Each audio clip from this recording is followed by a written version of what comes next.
Welcome to inviting beneficial insects to your home garden. I'm kind of doubly honored today that and for those of you that are joining me right now, because it is such a beautiful day outside, I'm glad you took the time to join me to hear about some pretty interesting insects. This is a 10-minute university presentation in collaboration with and in support of the OSU Extension Service Master Gardener Program. Let's Grow Together is the theme of our 2023 10-minute university seminars. And I'm pleased you joined us today to hear about some beneficial insects that you are going to want to invite into your garden. All 10-minute university webinars and handouts are reviewed by Oregon State University faculty. I would especially like to thank today Robin Rosetta, retired entomologist with Oregon State University, and Gail Angelotto for their invaluable expertise as I prepared this presentation. Here's what I hope you'll take away from this presentation today: to learn who the beneficial insects are and how they help the home gardener, to learn how to recognize them by their characteristics and habits, to learn how to protect beneficial insects, understand that they're attracted to some specific plants, and to learn how to make your garden a welcome home for beneficial insects. Now, while some of the insects you see in your home garden, the ones that go after that plant that you spent 2 weeks searching for in the nurseries and now it's being eaten, while you try to control them by hand picking or using other non-toxic methods, try to remember that of the 1.5 million known insect species in our world, more than 97% are beneficial or benign. Beneficial insects, also known as beneficial arthropods, are divided into three categories known as the 3 Ps: pollinators, who are critical to vegetable and flower crop pollination; predators, insects that prey or feed on many harmful insects; and parasitoids. They paralyze a host and then devour them. Sounds wonderfully wicked. Let's start with the pollinators. Most gardeners are familiar with pollinators. They're so essential to our vegetable and flower gardens. Without them going from plant to plant, doing that tireless work of pollinating, we would not be blessed with vegetables and beautiful flowers. Our most important garden pollinators include honeybees, bumblebees, orchard mason bees, and hoverflies or syrphid flies. As you may know, honeybees were brought to North America long ago by European settlers in the 1620s, prized for their honey production, in addition to their ability to pollinate crops. They are highly social cavity dwellers, and they're easily transported to pollinate a variety of crops. Hives, on average, have about 25,000 individuals made up of a reproductive queen, workers, and males or drones. Honeybees have on their hind legs have a bunch of woven hairs that create a pocket or a corbicula in which they carry pollen from flower to flower. Bumblebees, our most important native pollinator of agricultural crops. Unlike honeybees, bumblebees perform well in greenhouses, and their ability to forage when the weather is too cold or wet is important. Like, for example, from November to, April around here, January and February typically. Bumblebees have a solitary phase in their life cycle, but in the spring, they start a colony of 5 to 500 workers with a queen. They also carry their pollen in a little pocket on their hind legs called a corbicula. They are both cavity and ground nesting, and in Oregon, we have 20 species that live around us and pollinate our crops and our flowers. Now we come to the orchard mason bee, small but mighty pollinators. Only the females can sting you, and only when highly aggravated. It's more like a bite than a sting. They emerge from their nesting areas in early spring when daytime temperatures are 50 degrees consistently. They get the name mason bee because they use mud in the construction of their nest cells. Unlike honeybees and bumblebees, who have a specialized pocket for carrying pollen, they stuff their pollen into stiff hairs on their abdomen. It leads to a great deal better pollination because on each flower, they try to stuff pollen in the hairs, but inevitably pollen falls out. So as they move from flower to flower, they pollinate a great deal better. A mason bee pollinates 95% of the flowers it visits, and they visit twice as many as bumblebees and honeybees. If you're interested in inviting mason bees into your garden, I encourage you to watch the 10-Minute University's mini presentation on attracting and keeping orchard mason bees in your garden.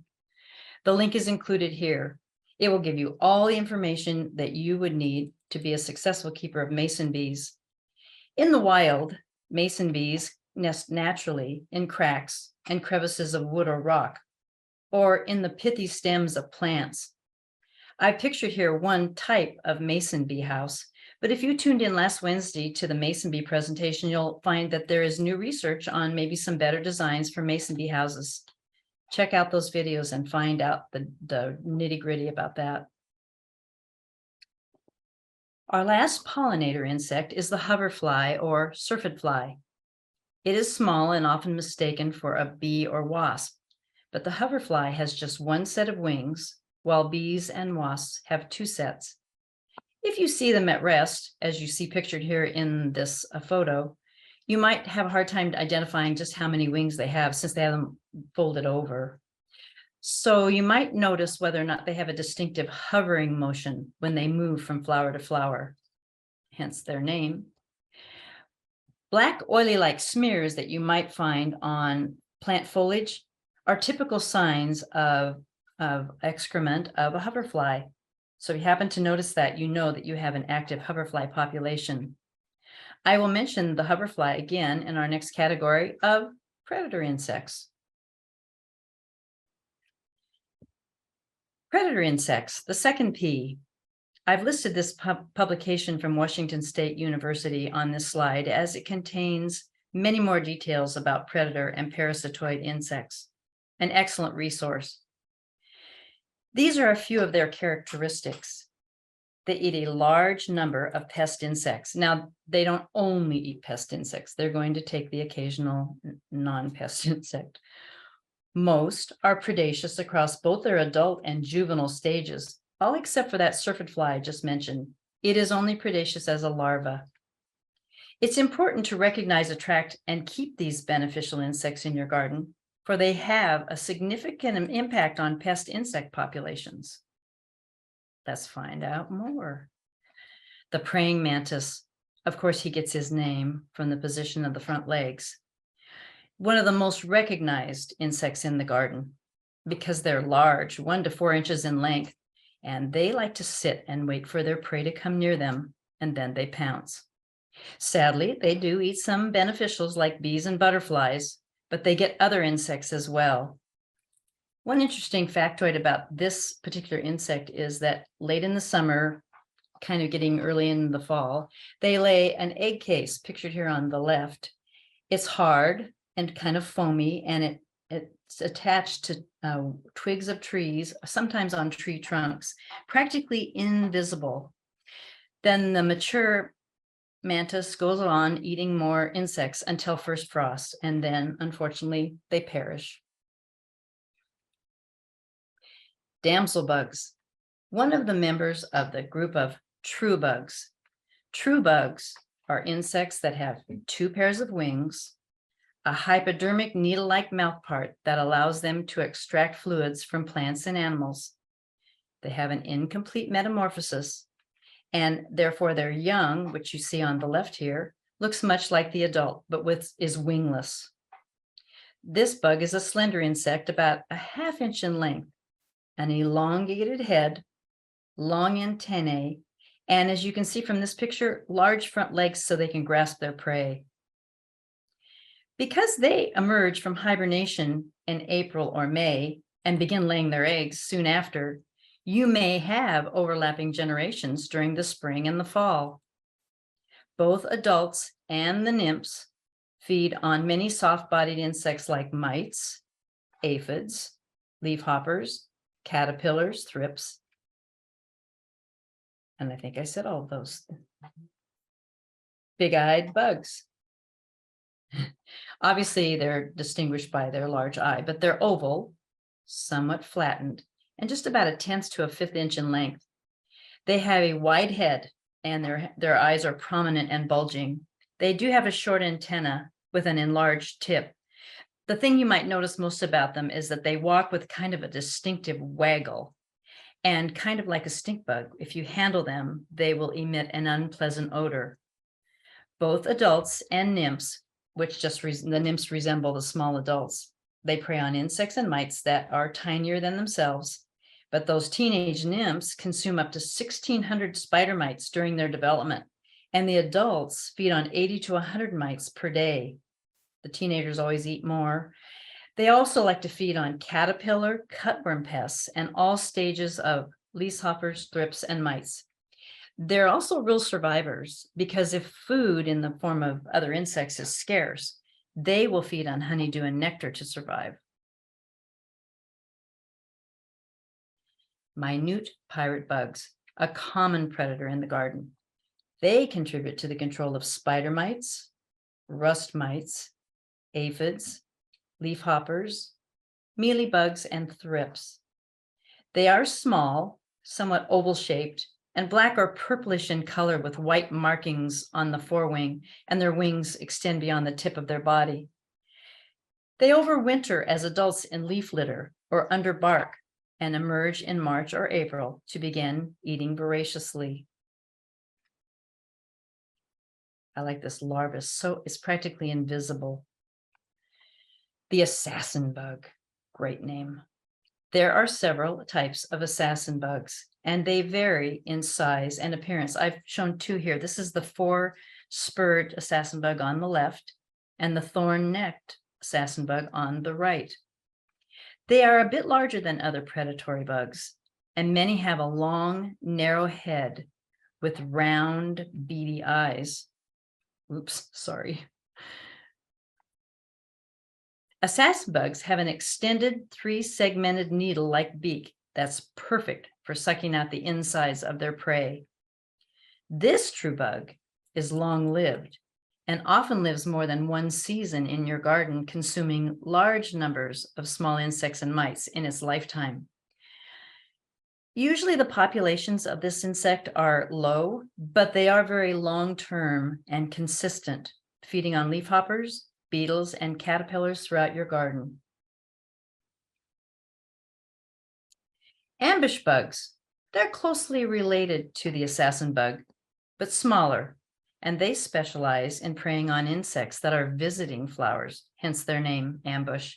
They hide within the flower and kill unsuspecting wasps, flies, bees, and butterflies. However, the immature assassin bug lives on other parts of the plant and contributes more to garden pest control by eating soft-bodied insects and mites.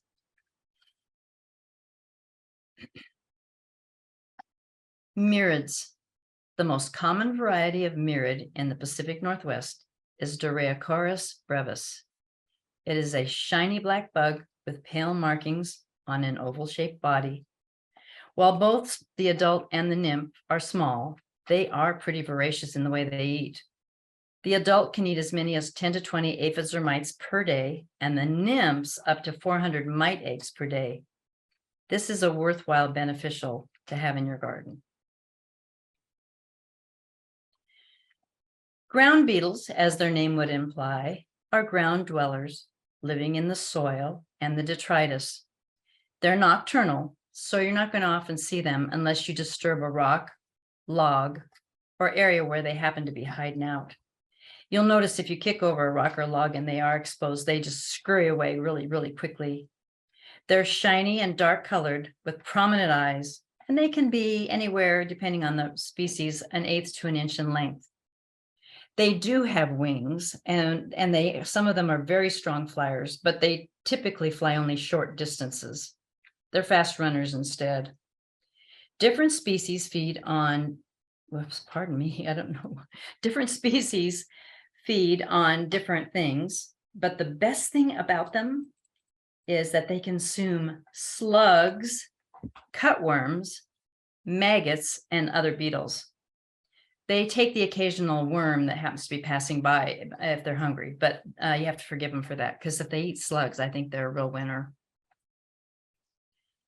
Rove beetles. Many types of rove beetle in the Pacific Northwest. And actually, they don't even look like a beetle. They look more like an earwig and are often mistaken for an earwig. And I did not do this. This is so sorry, you guys. For some reason, this is like, okay, one moment. Rove beetles, sometimes mistaken for an earwig. They're odd looking and have an elongated body with short wings. They have a long, sharp mandible that can inflict a bite if they're roughly handled, but they're not dangerous to humans. And they also try to look fierce because they raise their tail like a scorpion, but they're only dangerous to other insects. And adults and larvae feed on a wide range of insects smaller than themselves. They find fly maggots, ant larvae, and other soft-bodied arthropods perfectly delicious. You'll most often see these guys near your compost pile. Lady beetles, a familiar and wonderful sight. We always love seeing lady beetles. You can find a dozen or so species in your garden. Of course, they eat aphids, famous for that, mealybug, scale, and they'll also eat spider mites. Now, you may have been tempted to purchase lady beetles to control aphids you might find on a plant, but to be perfectly honest, it doesn't really always work out well. If you release them, they tend to fly off in search of other food sources.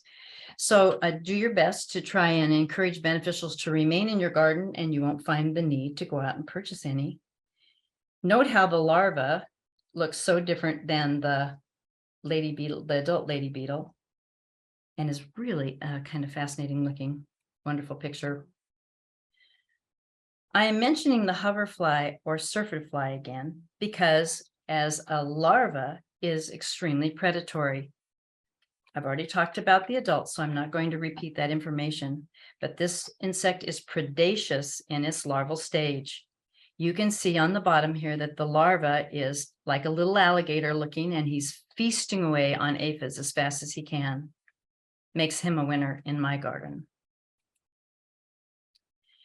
These adult predators are very attractive. Lacy wings, long pale green body. They're about an inch long. Very graceful. Their larvae provide the most effective pest control. And you can see the larva on the left, again, looking kind of like a little alligator, but it has a sickle-shaped mouth part that extends forward from its head. Its mouth parts puncture prey and suck out bodily fluids. A garden abundant with lacewings is almost certain to have a well-balanced habitat. And now we move on to parasitoids. I have to tell you, quite frankly, this is my favorite section. They are small, stingless wasps or flies. They parasitize a host and then lay their eggs on or inside the host insect. The eggs hatch, and the larvae feed on or within it, killing it in the process. Unlike predators, where each insect kills many prey, each immature parasitoid kills only one host during its development. These insects are often small and therefore not easily visible. They're also very diverse in their appearance, biology, and the hosts that they prey upon. So let's discuss a few of the parasitoid wasps. The Chalcid wasps. This is a large family of wasps. They're very small, dark colored. They are often metallic blue or green with complex sculpturing on their body.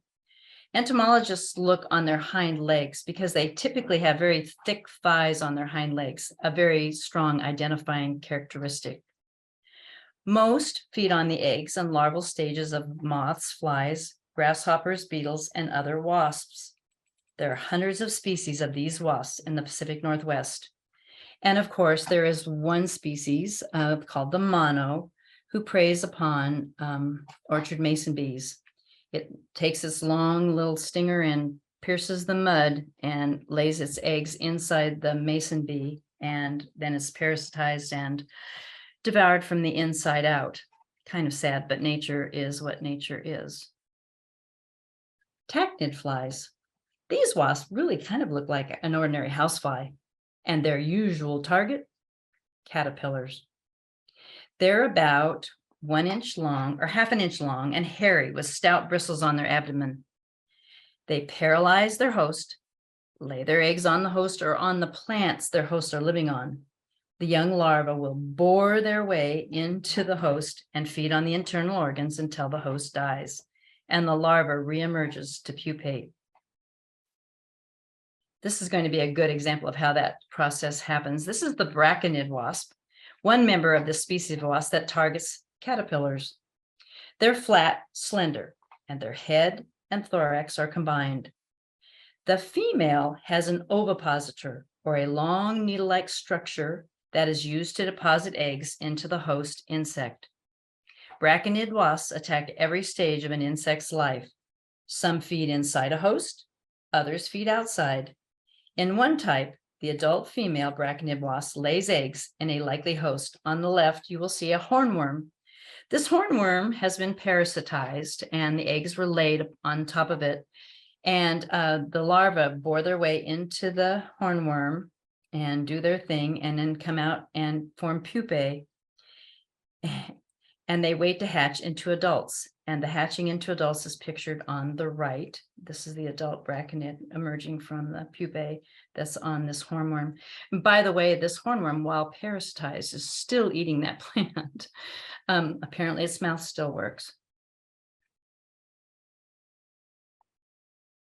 The Ecumeniid wasp, a bit larger than the Braconid, they can measure up to 1.5 inches long. They are slender, long-legged. Head and thorax are combined. Like the Braconid, it also deposits eggs into the host insect. Larvae feed on the organs of the host until it dies.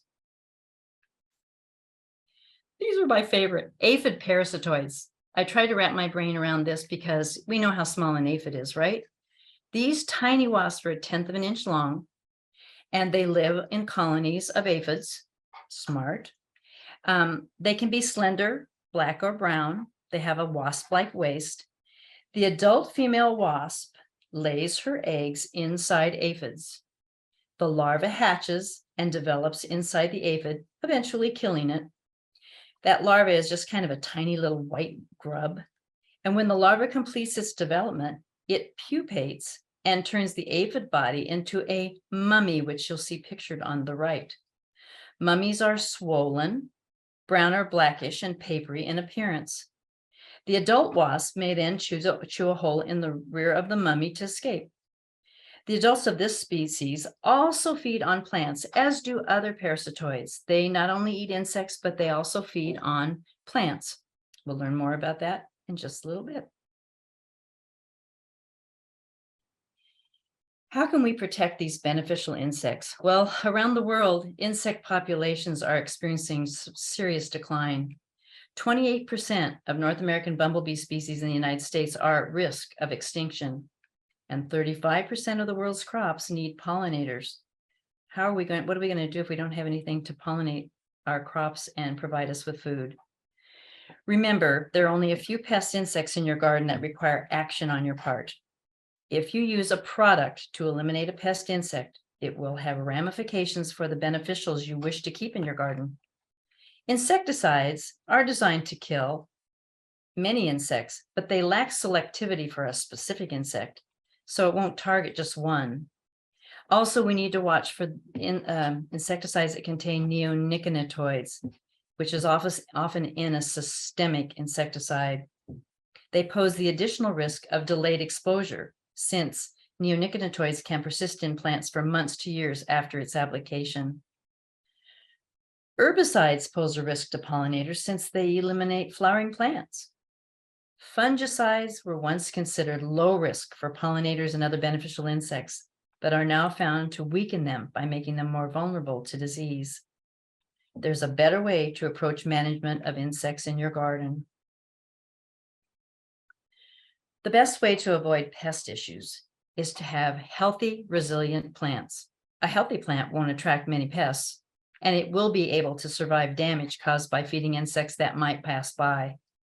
Consider the following. Native plants are regionally adapted and beneficial insect friendly, and less likely to suffer from pests. Understanding your soil's characteristics will allow you to select plants best adapted to your garden and thus result in healthier plants. Understand the needs of the plants you've selected so they have the proper amount of sun or shade, water or dry soil, right plant for the right place. Also, I'd like you to consider where your plants come from. When possible, buy plants that are grown organically. Pesticide use in ornamental plant production is very common. If you can't find organically grown plants, at least avoid plants that were treated with neonicotinoids. That systemic ingredient I was telling you about, that in some systemic insecticides, when applied to the soil, the plant will uptake the chemical, and then that poses a danger for beneficial insects. Also, consider propagating your own plants. It can be fun to grow your own plants, and then you'll have full control over the propagation and growth of your plants. Responding to any pests in your garden, be a little bit more tolerant of a few holes in the leaves of plants. Oftentimes there will be damage, but it won't be enough to kill the entire plant. Small populations of pests do feed the beneficial insects. Identify the pest so you know how best to handle the situation. This might mean a call to the Extension Office for advice and insect identification. They're familiar with IPM, or Integrated Pest Management, and they will suggest the least toxic solution. Using neem, horticultural oils, or insecticidal soaps will often solve the problem. Ask yourself, is there an underlying cause for the pest problem? Are the plants unhealthy and struggling with too little or too much water or sunlight?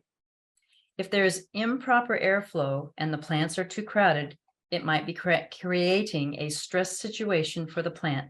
And as you know, fungal problems will occur. If you do find a diseased or infested plant part, prune it away and dispose of it off-site. With small insect infestations, you may be able to handpick or spray off the insects. Spraying aphids off leaves can deter their efforts, or at least make them work harder to get there. Replace a plant that is perennially prone to pests, and your efforts to improve its health have failed. And while it is best to avoid the use of pesticides, I realize that sometimes it seems necessary. Please use them judiciously to limit harm to beneficials. Taking all precautions to avoid exposing bees and other pollinators by limiting exposure with targeted applications directly to the pest or the affected plant. Never make applications immediately before or during bloom. Read the label, follow any advisory language to limit harm. You want to keep yourself safe as well as your garden. Now let's talk about ways we can encourage these beneficial insects into our garden. And beneficial insects reside naturally in riparian areas, along creeks, and in park areas, and then they disperse to gardens.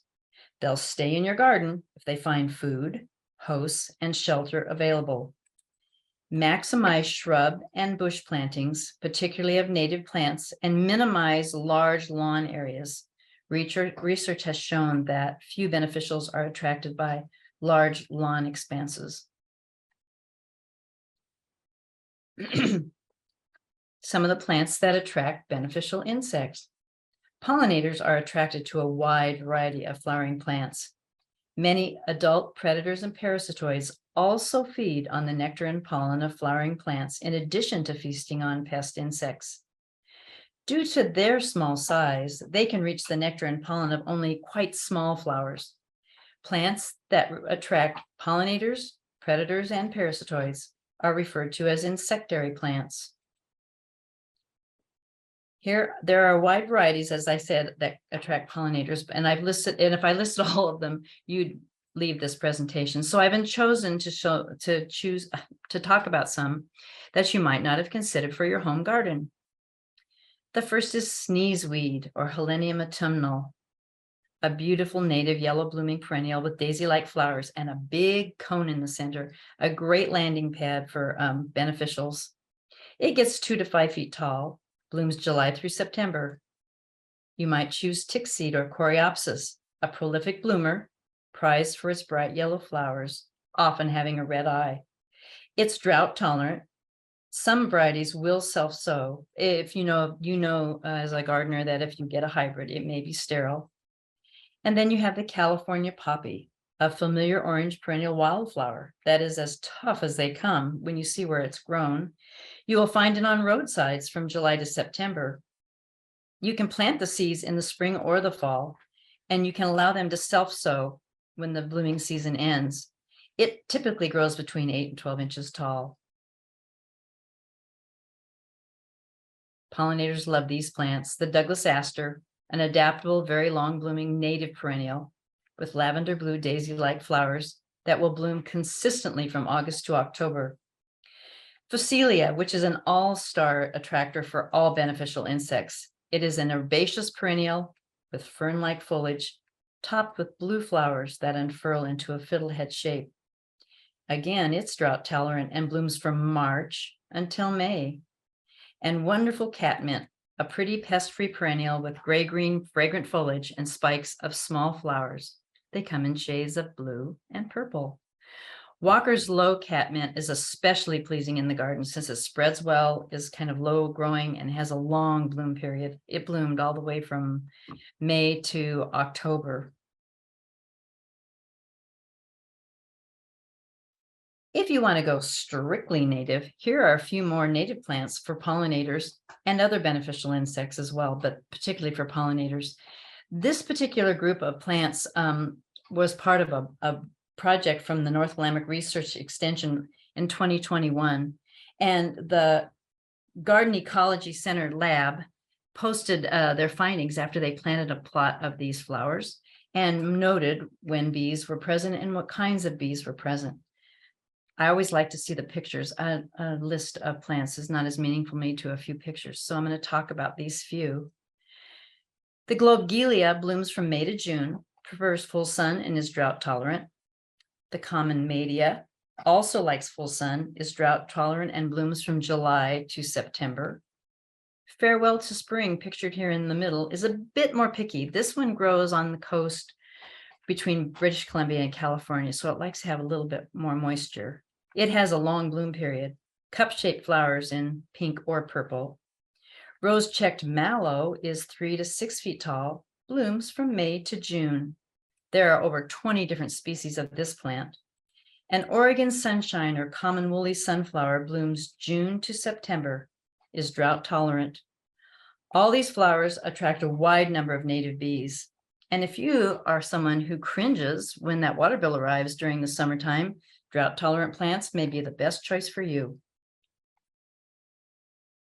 Now let's talk about some insectary plants that attract predators. They include Angelica, which is a biennial plant, easily grown in full sun. You will find it produces only foliage in the first year, flowers in its second year. Cosmos is an easily grown member of the aster family, and Scabiosa, which is often grown as an annual, but can return as a perennial if the winter is mild enough. A few more for those predators. Candy tuft, an extremely familiar early spring blooming ground-hugging perennial. Mustard, which is an annual in the Brassica family. And clover, which is in a family of 300 species with a variety of blooms. Predator insects can enjoy the benefits of the pollen and nectar, as well as predate on the insects often found on these species of plants. Now some insectary plants that attract parasitoids. Now they can be small, but not all of them are small. But they're so effective at eliminating pest insect, it's worth acquiring plants that will attract and keep them in your garden. Plants like anise on the far left, an herbaceous plant, often grown for its seeds of licorice flavor. Blue lace, a hardy summer blooming annual, and lavage, a tall perennial whose leaves can be used in a salad.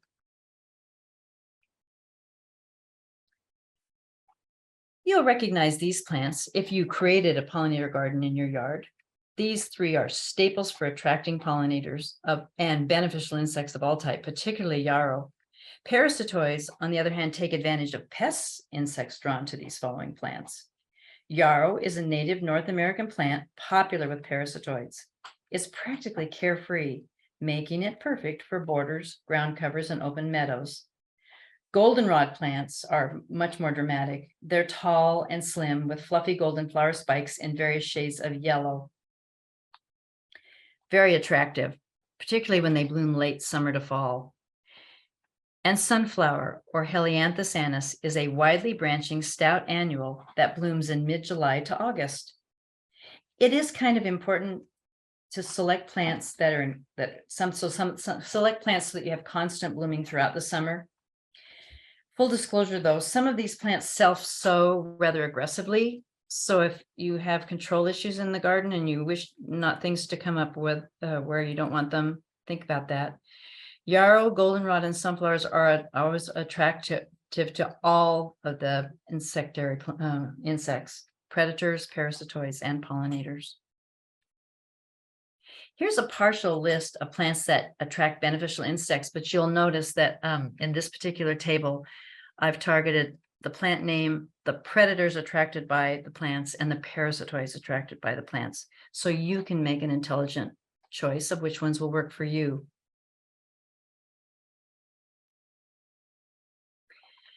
Beneficial insect habitat means providing some elements of a native habitat in and around our gardens so that will improve the abundance and diversity of the natural enemies of pests.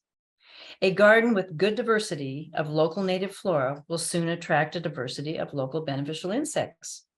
Native plants have a close affinity with native insects and therefore provide most of the resources they require. Native flora also provide natural overwintering sites for many beneficial insects, and it is useful to leave at least a small area of native vegetation, branches, stems of pithy plants, and patches of bare ground for nesting sites for beneficial insects. If left undisturbed into late spring, you provided shelter for many overwintering insects. Placing some of these shrubs in your landscape can mean you have increased opportunities for beneficial insects. Ceanothus, or California lilac, which, by the way, is a native of Southern California, can be covered with bees during its bloom period. It's kind of almost startling to see how many bees are around that plant during its bloom. It's a large shrub, evergreen, with pale blue to deep lilac blue flowers in the summer. It grows fast, but it really does prefer well-drained soil. If you have a garden that's going to be kind of moist, it has a tendency to develop root rot, so just be aware of that.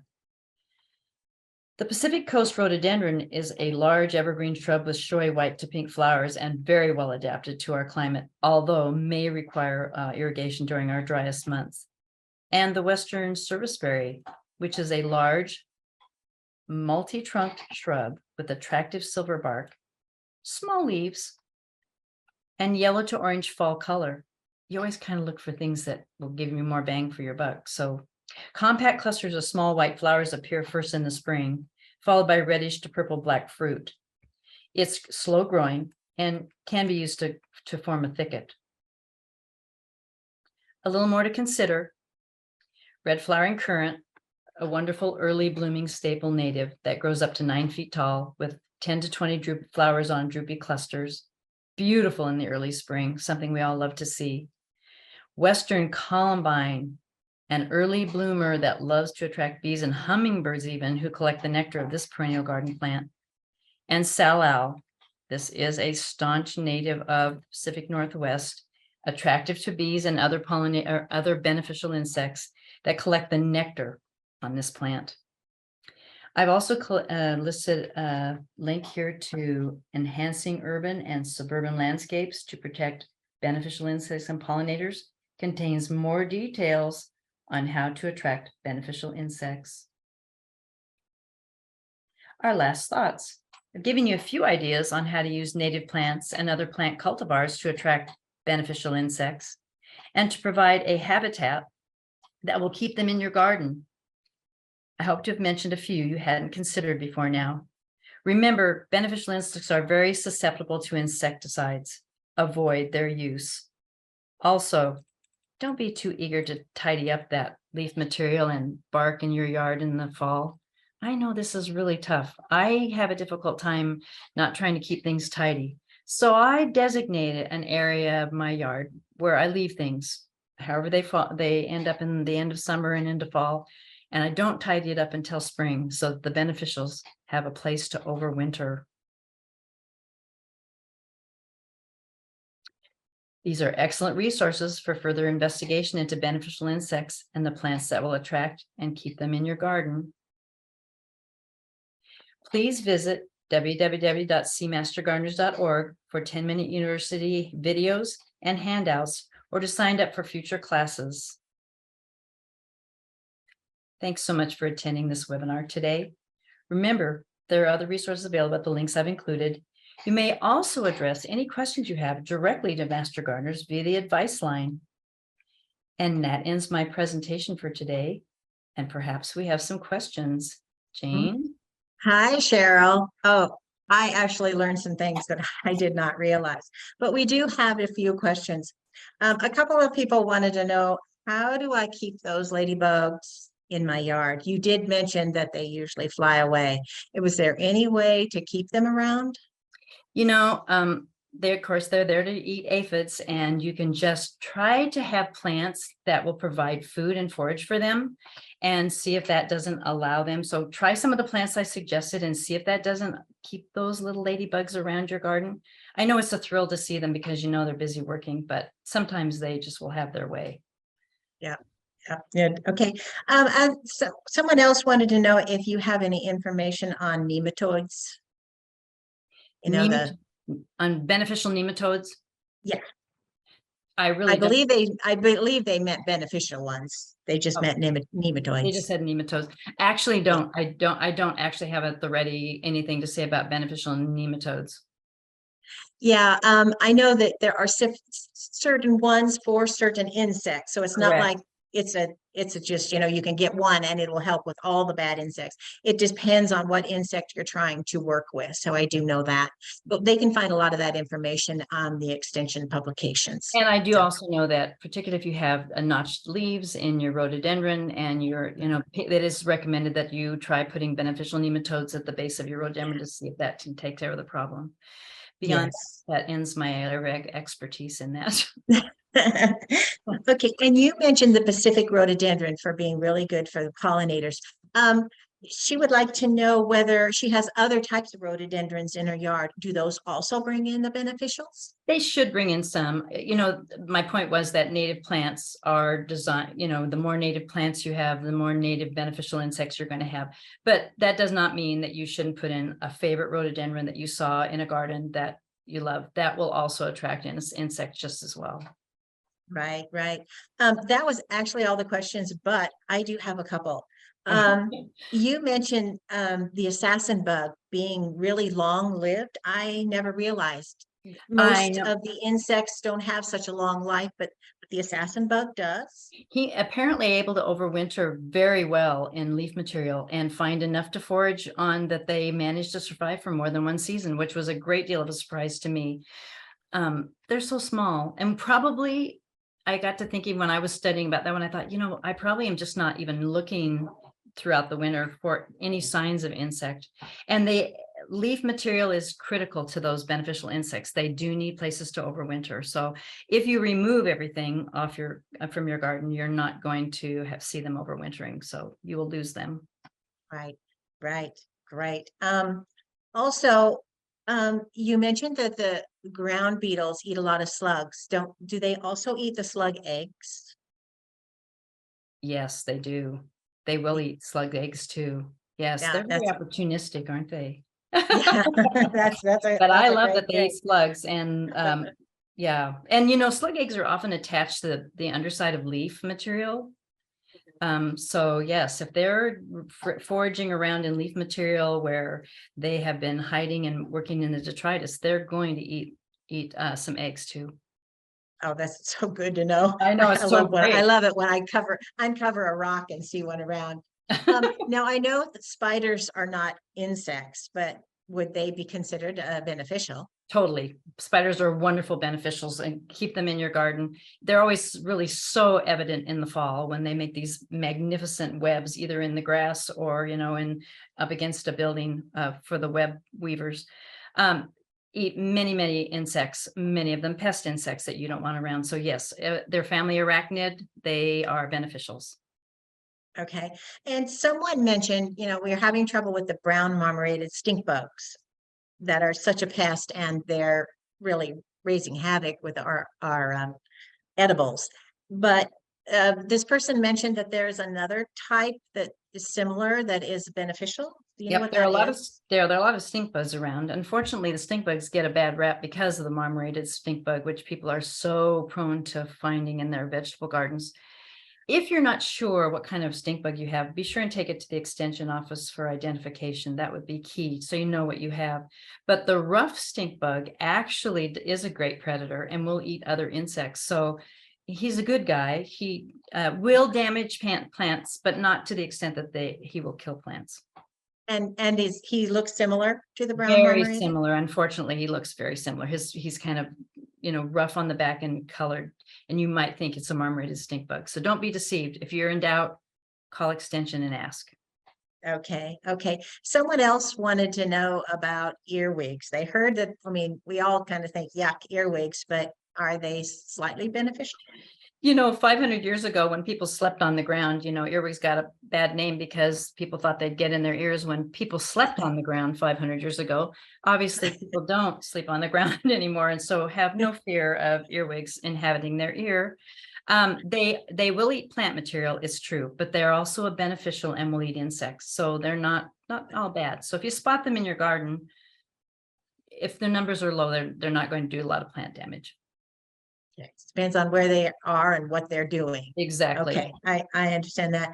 The other thing that really surprised me is the idea that fungicides can become a problem for beneficials. It is a problem. It tends to weaken their systems. Everything we do that alters the natural environment has impact on these insects. And so Gail Angelato wanted to give a very loud shout out to the fact that I mentioned fungicides. She said, yes, they are harmful to beneficial insects. They weaken their immune system. They make it more difficult for them to fight off other things. Okay. I see that someone else put in a question here. Oh, they just wanted to know about rewatching the webinar, and yes, it will be available. Now this will be the last question, and it really doesn't have anything to do with what you talked about. Oh. Except that this person, but since you are a gardener, this person has all kinds of aphids on their fava beans, and they wanted to know how to get rid of them. Oh man, that is Yeah. And unfortunately, I figured it's probably a little too cold right now for a lot of the predators to come in to take care of those.